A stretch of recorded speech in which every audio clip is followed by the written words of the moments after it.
I don't know what the I deserve, but it's better than this. And then you walk away. We spend so much time focusing on what we don't want that when it comes to understanding what we do want, we have no idea.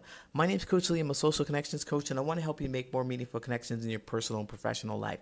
Now listen, the way to get to these green flags or the behaviors that you're looking for another person is absolutely by looking at the red flags, but it's not the exact opposite. Let's say a red flag is someone raises your voice at you and you know you don't want to hear that. The green flag is not that they whisper to you, because that's the exact opposite. The green flag is something a little different, but it's not the red flag, right? It's not the yelling. So it's going to take a little bit of work and understanding. But let me ask you this question, and you take this with you. What would you like to feel when you're with these people?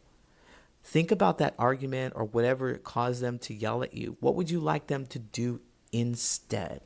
That's a great place to start. If you like more content like this, follow me.